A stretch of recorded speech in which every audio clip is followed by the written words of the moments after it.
2 Kings. Published by Easy English Bible. 2 Kings continues the story of the nations of Israel and Judah. It is a history book, from the Old Testament of the Bible. In these history books, the Bible contains many important lessons for us today. 2 Timothy chapter 3 verse 16. 2 Kings describes how the kings of these nations refused to obey God's law. The kings and their people did not respect God. Instead, they served evil gods, and the behavior of the people was very wicked. However, there were a few people who truly served God, and God sent his servants, called the prophets, to warn the evil people. But the nations of Israel and Judah would not obey the words of the prophets. God allowed enemy nations to attack. These nations destroyed Israel and, later, Judah, and the soldiers took the inhabitants of Israel and Judah to distant countries. But God still cared about the people from Israel and Judah. God promised that, in the future, these people, or their children or grandchildren, would return home. 2 Kings begins with the end of the story of Elijah. Elijah was a great prophet of God, and God did not allow Elijah to die. Instead, Elijah went up to heaven. Elijah's companion was a man named Elisha. Elisha saw Elijah rise to heaven, in a vehicle of fire. 2 Kings chapter 2.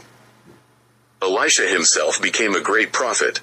Indeed, Elisha's work was even greater than Elijah's work. God gave Elisha power to do many wonderful things. For example, Elisha caused a dead child to live. 2 Kings chapter 4 verses 8 to 37. Elisha made poisonous food safe. 2 Kings chapter 4 verses 38 to 41. By God's power, Elisha cured Naaman. Naaman was the captain of a foreign army. 2 Kings chapter 5. Israel even won battles without a fight, because of Elisha.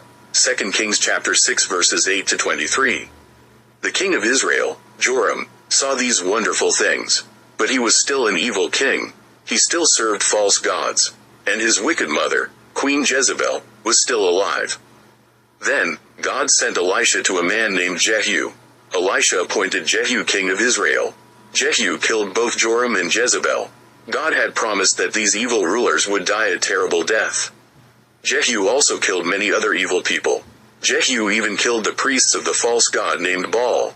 But Jehu still served other false gods. So, even Jehu did not truly serve the real God. 2 Kings chapters 9 to 10. There were also terrible troubles in the nation of Judah.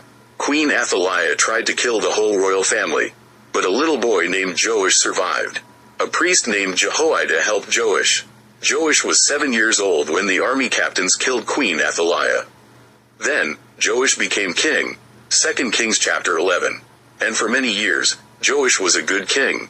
He repaired the temple, house of God, in Jerusalem. But after Jehoiada died, Joash did some evil things. He took some holy objects from the temple, and then, he killed Jehoiada's son, who was a prophet, holy man. 2 Chronicles chapter 24 verse 22. Soon afterwards, Joash's officials killed Joash. 2 Kings chapter 12. After this, there were many evil kings. There were wars. There was even a war between Israel and Judah. And there were also some prophets, holy men. The prophet Jonah lived at this time. The last king of Israel was called Hoshea. The king of the nation of Assyria attacked Israel, and he destroyed Israel. 2 Kings chapter 17. The king of Assyria gave the land to people from other countries. These people served God, but they also served false gods. God does not like this. We must serve the real God only. The nation of Judah still existed. Its next king was a good king named Hezekiah. Hezekiah trusted God, but he made some important mistakes. When Hezekiah was in trouble, he prayed to God. So God sent the prophet Isaiah to Hezekiah, and God helped Hezekiah. 2 Kings chapters 18 to 20. Hezekiah's son, Manasseh, was very evil. Manasseh served terrible gods. He was a cruel man, who killed innocent people. God was angry when he saw these evil actions. So, God decided to destroy the nation of Judah. 2 Kings chapter 21 verses 1 to 18. But then, Josiah became king. Josiah was Manasseh's grandson. He was just a boy when he became king. Josiah was a good king. In fact, he was Judah's greatest ever king. 2 Kings chapters 22 to 23. Josiah served God. Josiah loved God's law. Josiah encouraged the people to trust God. and Josiah repaired God's temple, the house of God. So, God was kind to the nation of Judah, and God did not punish Judah during Josiah's life. But, after Josiah's death, all the kings of Judah were evil.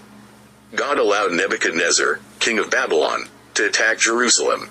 Jerusalem was the capital city of Judah, and Nebuchadnezzar destroyed Jerusalem. He destroyed the whole country called Judah. This was very sad. Jeremiah, who was another prophet, wrote about this event in the book of Lamentations. When the kings served God, God helped them. But when the kings did evil things, God opposed them. God sent his servants, the prophets, to warn the kings. But when the kings refused to obey the prophets, God punished their nations. We should learn from the book of 2 Kings. We must serve God only. We must not serve false gods. And, we must listen to God's words. If we do evil deeds, God might send someone to warn us. So, we must listen to other people's advice.